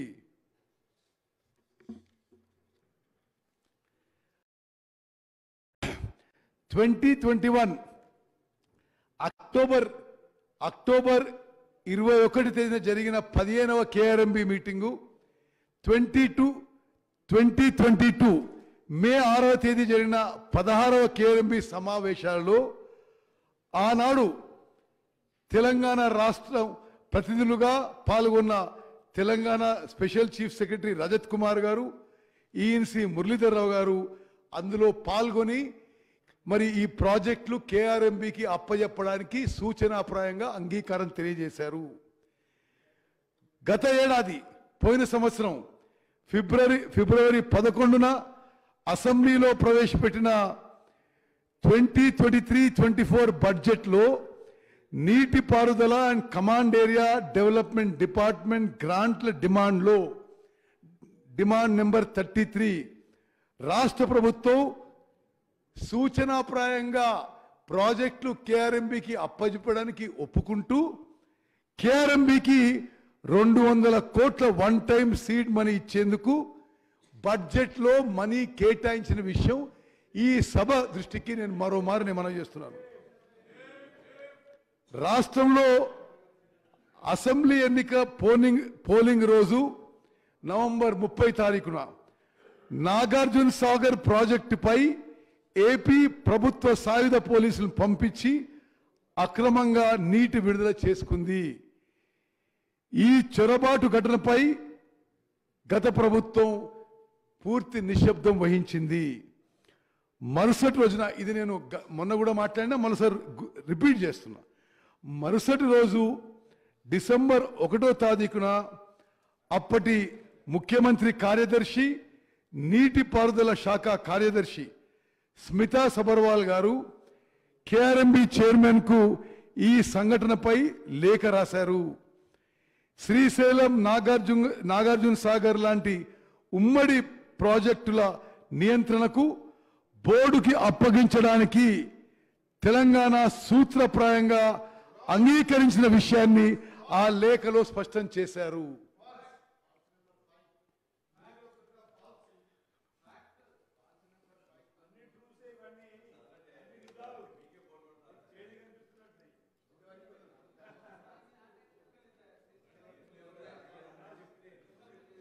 గోదావరి బేసిన్లోని ప్రాజెక్టులు గోదావరి బేసిన్లో ఉన్న ప్రాజెక్టులో అతిపెద్దది శ్రీరామ్ సాగర్ ప్రాజెక్టు. ఇప్పటికీ ఈ ప్రాజెక్టు ద్వారానే ఆదిలాబాద్, నిజామాబాద్, కరీంనగర్, వరంగల్, నల్గొండ జిల్లాల్లో లక్షలాది ఎకరాలకి సాగునీరు అందుతుంది. ఉమ్మడి రాష్ట్రంలో ఎస్ఆర్ఎస్పి దిగువన రామగుండం సమీపంలో నిర్మించిన శ్రీపాద ఎల్లంపల్లి ప్రాజెక్టు మరో అత్యంత కీలకమైన ప్రాజెక్టు. ఎస్ఆర్ఎస్పిలో అంతర్భాగంగా నిర్మించిన lower Maner dam, mid Maner, Yellampalli ప్రాజెక్టులు ఉమ్మడి రాష్ట్రంలోనే పూర్తయ్యాయి. ఈ 3 ప్రాజెక్టుల ద్వారా ఇచ్చిన గోదావరి నీళ్లనే ఒక్క నిమిషం. సీనియర్ శాసనసభ్యులు హరీష్ రావు గారు, మీరు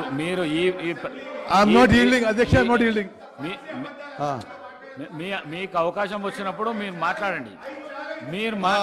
మీకు అవకాశం వచ్చినప్పుడు మీరు మాట్లాడండి. స్పీకర్ గారు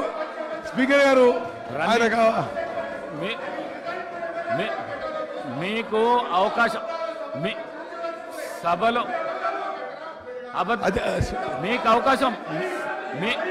అవకాశం వచ్చినప్పుడు మాట్లాడండి.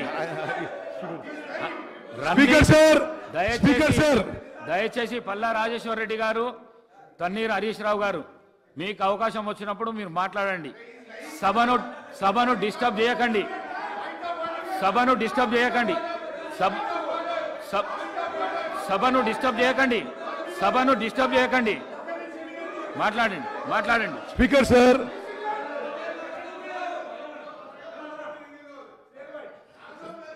Lower Maner dam, mid Maner dam, Yellampalli ప్రాజెక్టులు, ఈ 3 ప్రాజెక్టుల ద్వారా ఇచ్చిన గోదావరి నీళ్లనే గత ప్రభుత్వం కాళేశ్వరం నీళ్లుగా ప్రచారం చేసుకుంది. దేవాదుల ప్రాజెక్టు 2 దశలు పూర్తి కావడంతో పాటు కొంత ఆయకట్టుకి గత ప్రభుత్వాల హయాంలోనే నీళ్లందాయి. గత 10 ఏళ్లలో దేవాదుల ఫేజ్ 3 పనులు పూర్తయితే జనగాం ప్రాంతానికి సాగునీరు అందేది. ఉమ్మడి ఖమ్మం జిల్లాలోని రాజీవ్ సాగర్, ఇందిరా సాగర్ ప్రాజెక్టులను సీతారామ ఎత్తిపోతల పేరుతో రీడిజైన్ చేసి 7,000 కోట్లు ఖర్చు చేశారు. దీని కింద ఒక్క ఎకరం కూడా నీళ్లు ఇవ్వలేని విషయం ఈ సభ దృష్టికి తీసుకొస్తున్నా. ఉమ్మడి కరీంనగర్ జిల్లాలో పొడుబ్రహ్మయ్య గారు, ఉమ్మడి కరీంనగర్ జిల్లాలో గౌరవెల్లి ప్రాజెక్టును అక్కడే కూర్చొని పూర్తి చేస్తానని అన్న పెద్ద మనిషి పూర్తి చేయలేదనే విషయం నేను గుర్తు చేస్తున్నా. మహారాష్ట్ర నుంచి ఎస్ఆర్ఎస్పి ప్రాజెక్టుకు నీళ్లు రాకుంటే కాళేశ్వరం నుంచి నీళ్లు రివర్స్ ఎత్తిపోసేందుకు తలపెట్టిన ఎస్ఆర్ఎస్పి పునరుజ్జీవం ప్రాజెక్టు ఫలితం ఇవ్వలేకపోయింది.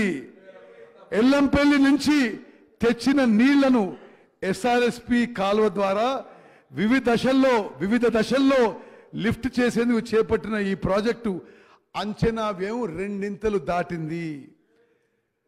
Doctor BR Ambedkar Pranahita Chevella project redesign లో జరిగిన అనర్థాలు, గోదావరి నుంచి ఏటా సముద్రం వైపు పరుగులు తీస్తున్న నీటిని మెట్ట ప్రాంతాలకు మళ్లించాలనే లక్ష్యంతో ఉమ్మడి రాష్ట్రంలో జలయజ్ఞంలో భాగంగా డాక్టర్ బిఆర్ అంబేద్కర్ ప్రాణహిత చేవెళ్ల సుజల శ్రవంతి ప్రాజెక్టును ఆనాటి ప్రభుత్వం తలపెట్టింది. ప్రాణహిత నదిపై ఆదిలాబాద్ జిల్లా తుమ్మడిహెట్టి వద్ద బ్యారేజ్ నిర్మించాలని తలపెట్టారు. వార్దా, వైన్ గంగా నదులు కలిసి ప్రాణహిత నదిగా మారే స్థానం ఇది. ఇక్కడి నుండి 160 టీఎంసీ నీటిని ఎత్తిపోవాలని అప్పటి ప్రతిపాదన. ఈ ప్రాజెక్టు డిజైన్ ప్రకారం తుమ్మడిహెట్టి నుండి నీటిని వివిధ దశల్లో పంపింగ్ చేస్తూ 600 మీటర్ల ఎత్తున చేవెళ్ల వరకు వివిధ దశల్లో నీటిని లిఫ్ట్ చేయాల్సి ఉండే. 8 ఉమ్మడి జిల్లాల్లో 16,40,000 ఎకరాలకు సాగునీరు అందించడంతో పాటు దారిలో ఉన్న గ్రామాలకు హైదరాబాద్ నీటి తాగునీటి అవసరాలకు పారిశ్రామిక అవసరాలకు నీటిని కేటాయించే ప్రణాళిక. ఈ ప్రాజెక్టును 38,500 కోట్లతో మొదలు పెట్టగా గత ప్రభుత్వం రీడిజైన్ పేరుతో దీన్ని కాళేశ్వరం ప్రాజెక్టుగా మార్చి నిర్మాణ వ్యయాన్ని గత ప్రభుత్వం 1,47,000 కోట్లకు పెంచిన విషయం ఈ సభ ద్వారా నేను మరోసారి మరి ప్రజలకు తెలియజేస్తున్నాను. తుమ్మడి ఎట్టు వద్ద పనులు చేయకుండా 100 కిలోమీటర్ల దిగువన మేడిగడ్డ వద్ద కాళేశ్వరం ప్రాజెక్టును మొదలుపెట్టింది. ప్రాజెక్ట్ సైట్ను 100 కిలోమీటర్ల కిందికి మార్చినప్పటికీ ప్రాణహితలోని వచ్చే వరదపైనే ఆధారపడింది. తుమ్మడి నుంచి ఒక స్టేజ్లో ఎల్లంపల్లికి నీటిని పంపు చేసే ఆస్కారం ఉన్నా దాన్ని పక్కన పెట్టి 3 స్టేజీల్లో నీళ్లు ఎత్తిపోయటం నిర్వహణ పరంగా అది ఆర్థికంగా భారంగా మారింది. కేవలం 21 మీటర్లు మాత్రమే నీటిని ఎత్తిపోస్తే ఎల్లంపల్లికి నీళ్లు చేరడానికి బదులు 3 స్టేజీల్లో 50 మీటర్లు ఎత్తుకు లిఫ్ట్ చేసి తప్పుడు ప్రణాళికలు ఆలోచనలు చేశారు. ప్రాణహిత చేవెళ్ల ప్రాజెక్టును అర్ధాంతరంగా ఆపేయడంతో నష్టం జరిగింది. తుమ్మడి హెట్టు నుంచి 4 ప్రాజెక్ట్ ప్యాకేజీల్లో మైలారం వరకు 71 కిలోమీటర్లు గ్రావిటీ కాలువ తవ్వి లైనింగ్ చేసి వృధాగా వదిలేశారు. ఎల్లంపల్లికి ఎగువన 4-5 ప్యాకేజీల్లో 56,000 ఎకరాల ఆయకట్టుకు నీళ్లు అందకుండా పోయింది.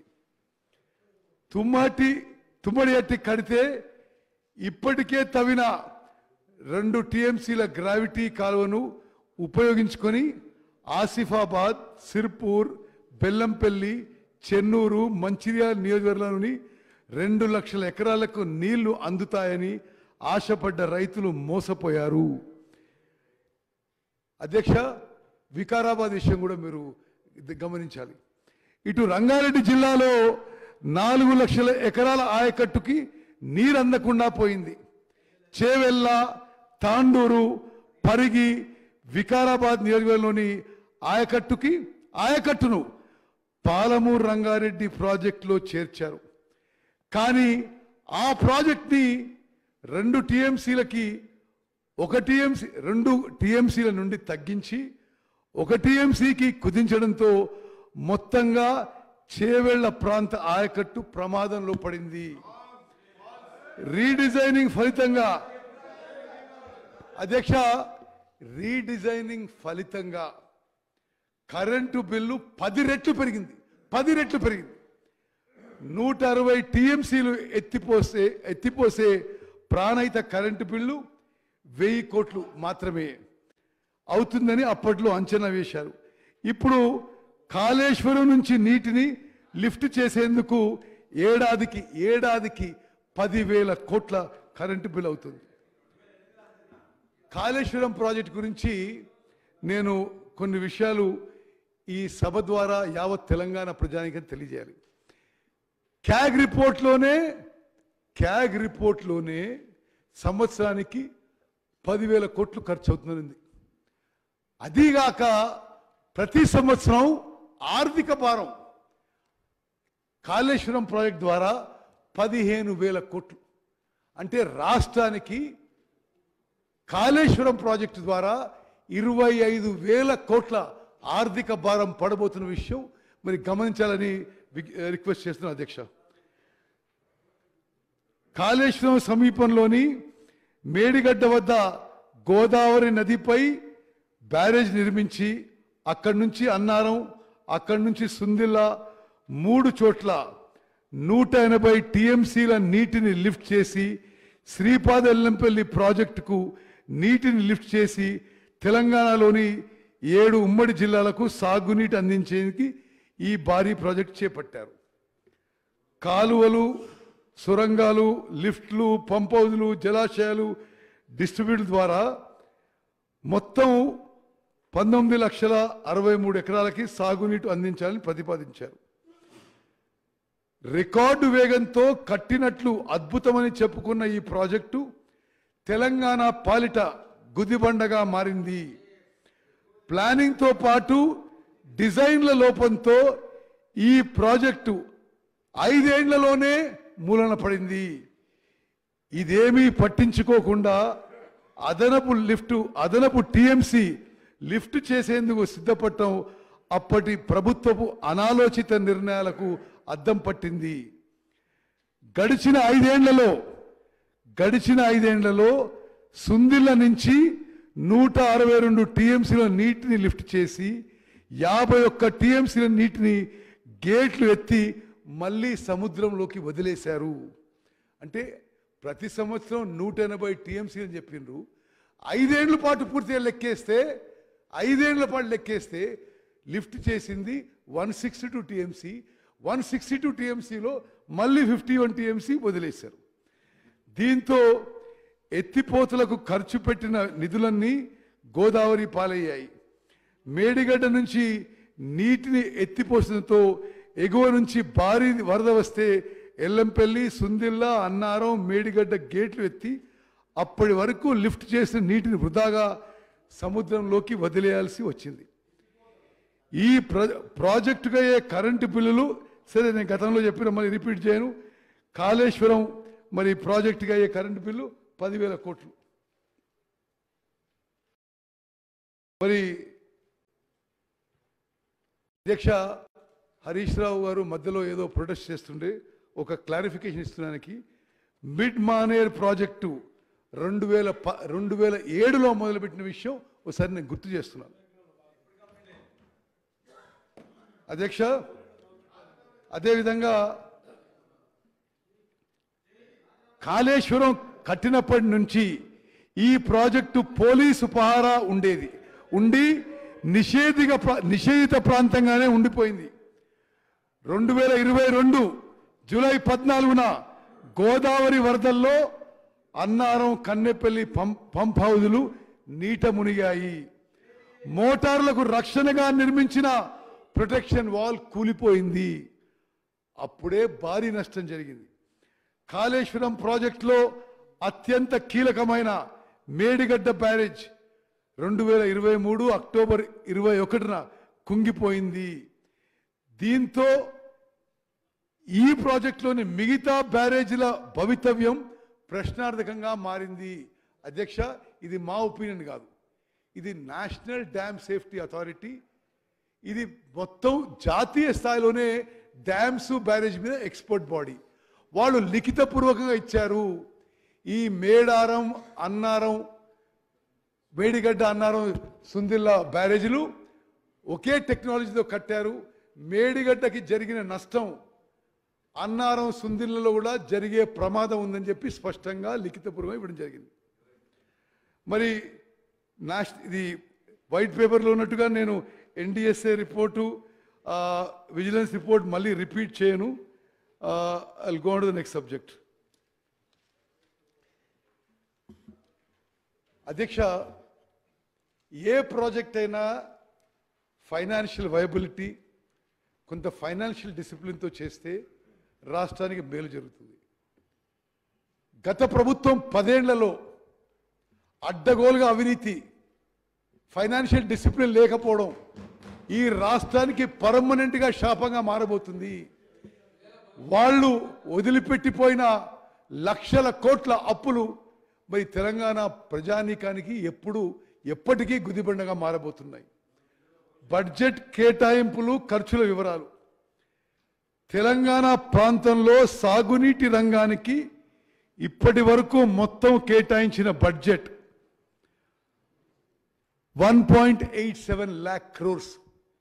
1.87 lakh crores.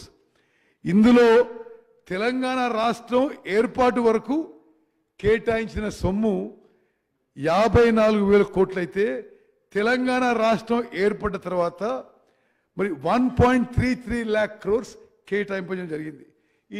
ఇది జస్ట్ గో బ్యాక్. ఈ బడ్జెట్ని ఈ టేబుల్ ద్వారా పూర్తిగా వివరించాం. ఎందుకు ఇంత డిఫరెన్స్ అంటే, బడ్జెట్ కేటాయించి సరిగ్గా ఉపయోగిస్తే బాగుండేది.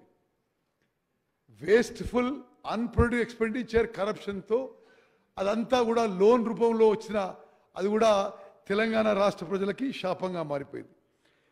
మరి సంవత్సరం వారీగా చేసిన ఖర్చుల వివరాలు మొత్తం ఖర్చు పెట్టింది 2,35,000 కోట్లు. ఇందులో తెలంగాణ రాష్ట్రం ఏర్పాటు కాకముందు ఖర్చు పెట్టింది 54,000 కోట్లు. తెలంగాణ ఏర్పడిన తర్వాత అంటే 1 జూన్ 2014 తర్వాత ఖర్చు పెట్టింది 1,81,000 కోట్లు, 1.81 lakh crores. నేను మళ్ళీ రిపీట్ చేస్తాను అధ్యక్ష.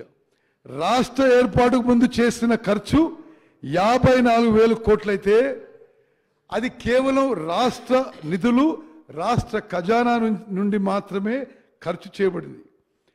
రాష్ట్రం ఏర్పడిన తర్వాత ఖర్చు చేసిన 1.81 lakh crores లో 84,000 కోట్లు లోన్ ద్వారా, హై కాస్ట్ లోన్ ద్వారా తీసుకొచ్చిన విషయం కూడా నేను మీ ద్వారా యావత్ తెలంగాణ ప్రజానీకానికి తెలియజేస్తున్నాం.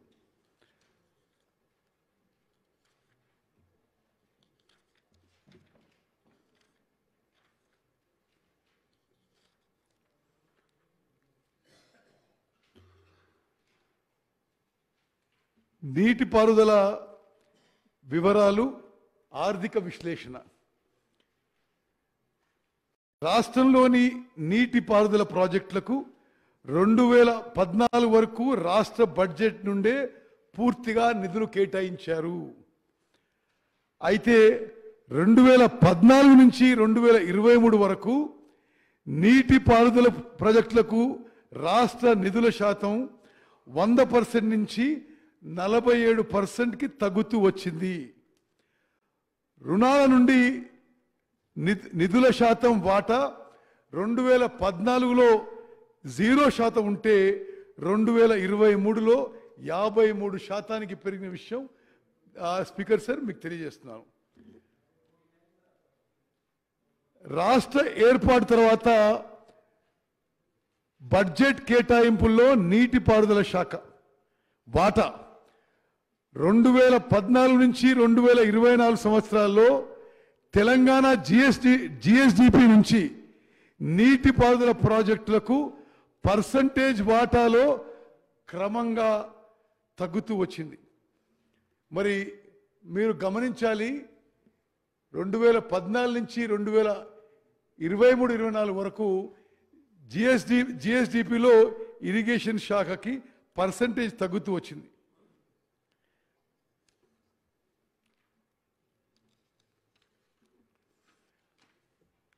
అదేవిధంగా ఈ లోన్ల విషయంలో నేను ప్రత్యేకంగా ఎందుకు ప్రస్తావిస్తున్నానంటే, ఇప్పటి వరకు ఈ ప్రభుత్వం 80 అంటే బడ్జెట్లో కేటాయించింది కాకుండా 84,000 కోట్ల రూపాయల లోన్ తీసుకొచ్చింది. మరి కాళేశ్వరం ప్రాజెక్టుకి 61,000 కోట్లు, పాలమూరు రంగారెడ్డి ఎత్తిపోయి పథకానికి 7,000 కోట్ల రుణం. ఇది కాళేశ్వరం కార్పొరేషన్ కింద. రెండో corporation Telangana state water resources infrastructure development corporation limited. దీని ద్వారా మరి ఇందిరమ్మ మరి ఫ్లడ్ ఫ్లో కెనాల్కి, దేవాదుల ప్రాజెక్ట్కి, సమ్మక్క సాగర్కి, సీతారాం ఎత్తిపోదుల పథకానికి, సీతమ్మ సాగర్కి మరి దీని కింద 15,000 కోట్ల అప్పు. ఈ రెండు మరి పైన కేపీసీఎల్ ద్వారా, కింద పేర్కొనబడిన TSWRIDCL ద్వారా మొత్తం గత ప్రభుత్వం 10 ఏళ్లలో 84,000 కోట్ల అప్పు తీసుకొచ్చిన విషయం నేను మనం చేస్తాను. సాగునీటి ప్రాజెక్టుల పేరిట ప్రభుత్వం చేసిన అప్పులు మోయలేని భారంగా మారబోతున్నాయి.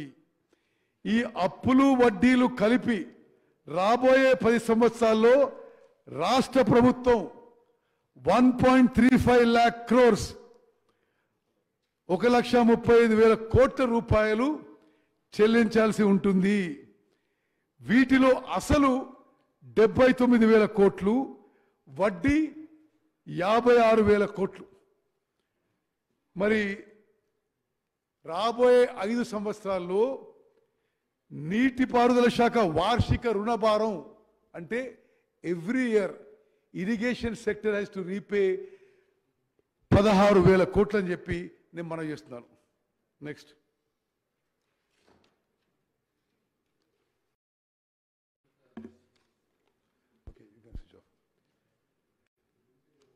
నేను అధ్యక్ష ఇంకో 3-4 మినిట్స్లో 5 మినిట్స్లో సమ్మరైజ్ చేసి ముగిస్తాను.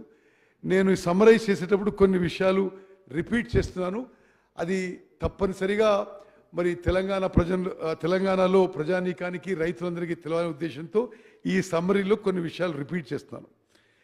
తెలంగాణ రాష్ట్రం 2014లో ఏర్పాటైనప్పటి నుంచి సాగునీటి ప్రాజెక్టులపై అప్పటి ప్రభుత్వం భారీగా ఖర్చు చేసింది.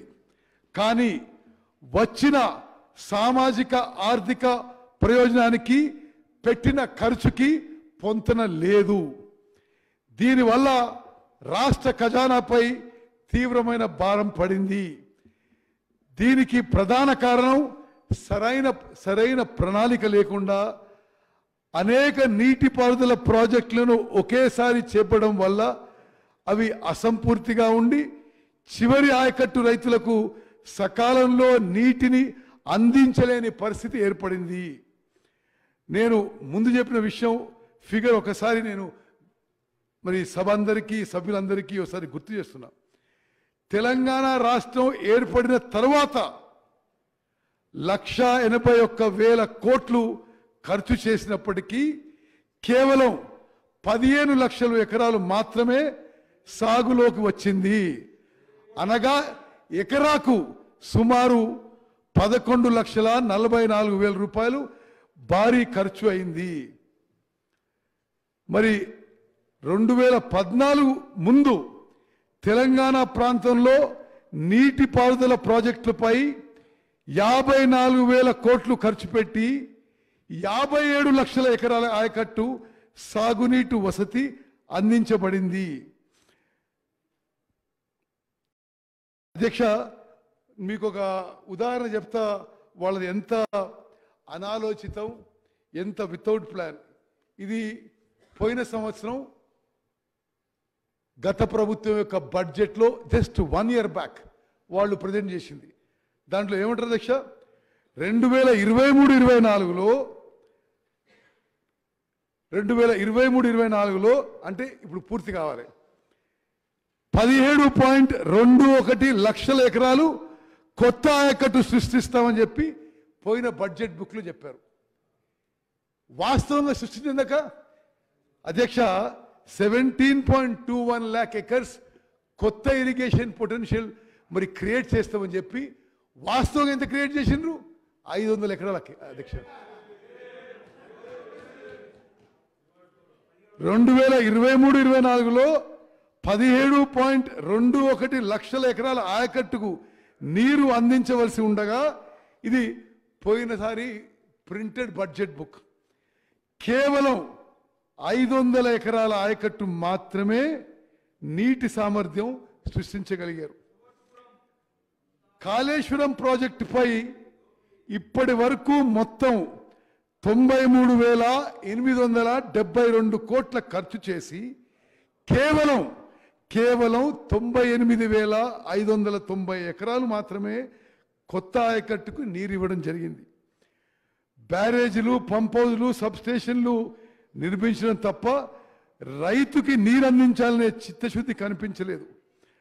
ఆయకట్టుకి నీరు అందించేందుకు అవసరమైన డిస్ట్రిబ్యూటర్లు, కాలువలు నిర్మించాలనే ఆలోచన లేకుండా పనులు జరిగాయి.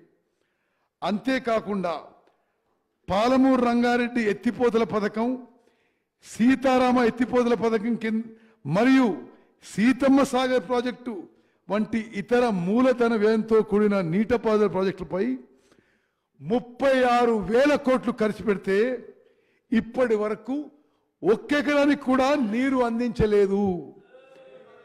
పాలమూరు రంగారెడ్డి ప్రాజెక్టు, సీతారామ ఎత్తిపోతల ప్రాజెక్టు, సీతమ్మ సాగర్ ప్రాజెక్టు మీద ఖర్చు పెట్టింది 36,000 కోట్లు. కొత్తగా ఆయకట్టు క్రియేట్ చేసింది 0. రీడిజైనింగ్తో పాటు కొత్త ప్రాజెక్టుల ప్లానింగ్ లోపాలు, పాత ప్రాజెక్టులు నిర్వహణకి గత ప్రభుత్వం పట్టించుకోలేదు. దీంతో గత 10 ఏళ్లలో సాగునీటి ప్రాజెక్టుల మనుగడ ప్రశ్నార్థకంగా మారింది. కడెం ప్రాజెక్టు నిర్వహణకు పట్టించుకోకుండా 15వ నెంబర్ గేట్ కౌంటర్ వెయిట్ కొట్టుకుపోయింది. ఆ గేటుని కిందికి దించే అవకాశం లేకుండా పోయింది. దీంతో నీళ్లని కిందికి వదిలేయాల్సి వచ్చింది. ఫలితంగా ఈ యాసంగిలో ఆ ప్రాజెక్టు కింద 65,000 ఎకరాలకు క్రాప్ హాలిడే ఇవ్వాల్సి వచ్చింది. 2019 అక్టోబర్లో మూసీ ప్రాజెక్టు గేట్ కొట్టుకుపోయింది. ప్రాజెక్టు ఆపరేషన్ను కనీసం పట్టించుకోకపోవడంతోనే ఈ పరిస్థితి తలెత్తింది. అదే ఏడాది డిసెంబర్ 31న వనపర్తి జిల్లాలోని సరళా సాగర్ ప్రాజెక్టు గండిపడింది. సైఫన్ పద్ధతిలో ఏషియాలోనే నిర్మించిన మొదటి ప్రాజెక్టు ఇదే కాగా ప్రపంచంలో రెండోది. దీని నిర్వహణ పట్టించుకోకపోవడంతో ప్రాజెక్టుకు గండిపడ్డది. చారిత్రాత్మక ప్రాజెక్టు, హిస్టారికల్ ప్రాజెక్టుకి గండిపడితే విచారం వ్యక్తం చేయాల్సిన మరి ఆనాటి ప్రభుత్వం పోతే పోయింది, ఇసుక దందాకి పనికొస్తుందని చులకన చేశారు. సరళా సాగర్ ప్రాజెక్టులో గండిపడితే విచారం వ్యక్తం చేయకపోగా పోతే పోయింది, ఇసుక దందాకు ఉపయోగపడుతుందని చెప్పి మరి గత ప్రభుత్వం స్టేట్మెంట్ ఇవ్వడం ఇది చాలా చాలా బాధాకరమైన విషయం. వారి లెగసీ మాకేమిచ్చారంటే, మరి గత టిఆర్ఎస్ ప్రభుత్వం రేవంత్ రెడ్డి గారి ప్రభుత్వానికి ఇచ్చిన లెగసీ కట్టకుండా ఉన్న బిల్లులు 28,412 బిల్లులు ఇరిగేషన్ శాఖలో బిల్లులు కట్టకుండా వదిలేసింది. మరి దాన్ని పూర్తిగా ఆ బిల్లులు కట్టాలంటే 10,455 కోట్లు. ఈ భారీ బకాయిలు చెల్లిస్తే కానీ కొత్త పనులు చేపట్టలేని పరిస్థితి నెలకొన్నది. రాష్ట్రం ఏర్పాటుకు ముందు ఎత్తిపోతల పథకాలకు సంబంధించి 13 లక్షల ఎకరాల ఆయకట్టును రూపొందించడానికి 39,000 కోట్లు ఖర్చు చేశారు. అయితే 2014 నుంచి 2023 వరకు 3 రెట్లు కంటే ఎక్కువ, అంటే 1,33,000 కోట్లు ఖర్చు చేసి 95,000 ఎకరాలు మాత్రమే కొత్త ఆయకట్టును సాగులోకి తీసుకొచ్చారు. నీటి వాటాల విషయంలో కూడా కొత్త టర్మ్స్ ఆఫ్ రెఫరెన్స్ తీసుకురావడానికి వారికి సుమారు 10 ఏళ్లు పట్టింది. అంటే కేంద్ర ప్రభుత్వాన్ని కొత్త టర్మ్స్ ఆఫ్ రెఫరెన్స్ నీటి వాటా కేటాయింపు డివిజన్ విషయంలో కూడా చాలా ఆలస్యం చేశారు. తెలంగాణ ప్రయోజనాలకు భంగం కలిగించే పోతిరెడ్డి విస్తరణ, రాయలసీమ ఎత్తిపోతల పథకాలను అడ్డుకోలేకపోయారు. నిర్మాణంలో ఉన్న రాయలసీమ ఎత్తిపోతల పథకం పూర్తయితే ఆంధ్రప్రదేశ్కి రోజుకి 9-10 టీఎంసీలు డ్రా చేసుకునే అవకాశం ఉంటుంది. మహబూబ్ నగర్ జిల్లా నివాసి ఒకరు నేషనల్ గ్రీన్ ట్రిబ్యునల్లో పిటిషన్ దాఖలు చేసే వరకు ఆనాటి తెలంగాణ ప్రభుత్వం నిద్ర నటించింది. పర్యావరణ అనుమతులు వచ్చే వరకు పనులు నిలిపేయాలని ఏపీని ఎన్జీటీ ఆదేశించింది. అధ్యక్ష, స్పీకర్ సార్, మరో ముఖ్యమైన విషయం, ఇప్పటికి కూడా ఆంధ్రప్రదేశ్ ప్రభుత్వం రాత్రిపూట ఫ్లడ్ లైట్స్ పెట్టి పనులు చేసింది తెలిసి ఈనాటి గౌరవ ముఖ్యమంత్రి రేవంత్ రెడ్డి గారి ప్రభుత్వం ఎన్జీటీలో ధిక్కరణ పిటిషన్ వేసి పనులు ఆగిపోయేలా చూడాలని మా ప్రభుత్వం ఇరిగేషన్ శాఖ అధికారులని ఆదేశించింది. పోతిరెడ్డిపాడు హెడ్ రెగ్యులేటర్ నుంచి 34 టీఎంసీకి మించి, అంటే చెన్నై నీటికి 15 టీఎంసీ, శ్రీశైలం రైట్ బ్రాంచ్ కెనాల్కి 19 టీఎంసీ, మరి అంతకంటే ఎక్కువ మళ్లించకుండా ఆంధ్రప్రదేశ్ని కట్టడి చేయలేకపోయారు. గత 5 ఏళ్లలో సగటున ఏడాదికి మరి 34 టీఎంసీ పోవాల్సింది 133 టీఎంసీ నీరు మళ్లించడం జరిగింది. పాలమూరు రంగారెడ్డి ఎత్తిపోతల పథకం, డిండి ఎత్తిపోతల పథకం మరియు శ్రీశైలం ఎడమగట్టు కాలువ వంటి కొనసాగుతున్న ప్రాజెక్టులను ఏపీఆర్ఏ 2014 షెడ్యూల్ 11లో చేర్చలేకపోయారు. మహారాష్ట్ర రాష్ట్రాన్ని లెండి ప్రాజెక్ట్ హెడ్ వర్క్స్ పనులను పూర్తి చేయడానికి ఒప్పించలేకపోయారు. కానీ రాష్ట్రంలో పనులపై 223 కోట్లు ఖర్చు పెట్టారు. అయితే మహారాష్ట్ర భూభాగంలో ప్రధాన పనులు పూర్తి కానందున వల్ల జుక్కల్ నియోజకవర్గంలో రైతులకు 22,000 ఎకరాలకు సాగునీరు అందడం లేదు. చివరిగా అధ్యక్ష, నేను ఒక నిమిషంలో ముగిస్తా. మా ప్రభుత్వ ప్రాధాన్యతలను వివరించి మరి ఈ ప్రజెంటేషన్ ముగిస్తా అని చెప్పి నేను మనవి చేస్తున్నా. అధ్యక్ష, కొనసాగుతున్న ప్రాజెక్టులని మా ప్రభుత్వం పూర్తి చేయడానికి సిద్ధంగా ఉన్నాము. తక్కువ వ్యయంతో అవినీతి రహిత ప్రణాళికతో ఎక్కువ ఆయకట్టు తీసుకురావడానికి ప్రాధాన్యం ఇస్తున్నాము. పెండింగ్లో ఉన్న కల్వకుర్తి ఎత్తిపోతల పథకం, భీమా ఎత్తిపోతల పథకం, నెట్టంపాడు ఎత్తిపోతల పథకం, కోయిల్ సాగర్ ఎత్తిపోతల పథకం, కొడంగల్ నారాయణపేట లిఫ్టిగేషన్ స్కీమ్, చిన్న Kaleshwaram project, AMRP SLBC, Sripada Yellampalli project, Indiramma వరద కాలువ, మిడ్ మానేర్, కొమరం భీం, దేవాదుల, గౌరవెల్లి రిజర్వాయర్ ప్రాజెక్టులని ఫాస్ట్ ట్రాక్లో తీసుకొని వీలైనంత తొందరగా పూర్తి చేసే ప్రయత్నం చేస్తున్నాము. డిండి వచ్చింది సరే, డిండి ప్రాజెక్ట్ కూడా యాడ్ చేస్తాం. సరే, పాలమూరు రంగారెడ్డి ఎత్తిపోతల పథకానికి కేంద్ర ప్రభుత్వం నుంచి నిధులు ఇప్పించడానికి గౌరవ ముఖ్యమంత్రి గారు, నేను కేంద్ర వాటర్ రిసోర్సెస్ మినిస్టర్ షెకావత్ గారిని మరి రిప్రజెంట్ చేయగా వారు పాలమూరు రంగారెడ్డికి ఏబిపి పిఎంకేఎస్వై స్కీమ్లో మరి ఫండ్స్ ఇస్తామని హామీ ఇచ్చారు. ఆ విషయంలో మేము ఫాలోఅప్ చేస్తున్న విషయం నేను మనం చేస్తున్నాను. తెలంగాణ ప్రయోజనాలకి, తెలంగాణ రైతాంగ ప్రయోజనాలకి మా ప్రభుత్వం కట్టుబడి ఉంది. కృష్ణా నదీ జలాలకు సంబంధించి న్యాయపరంగా రాష్ట్రానికి రావాల్సిన నీటి వాటాను సాధించేందుకు చర్యలు తీసుకుంటాము. నిరాధారణకు గురైన కృష్ణా ప్రాజెక్టులు పూర్తి చేసి దక్షిణ తెలంగాణ ప్రాంతంలో ఆయకట్టుకి సాగునీటిని అందించి రైతులకి అండగా నిలబడతాము. జవాబుదారీతనం, పారదర్శకతో మా ప్రభుత్వం పనిచేస్తుంది. నిర్ణీత లక్ష్యాలను చేరుకునేందుకు చిత్తశుద్ధితో పనిచేస్తుంది.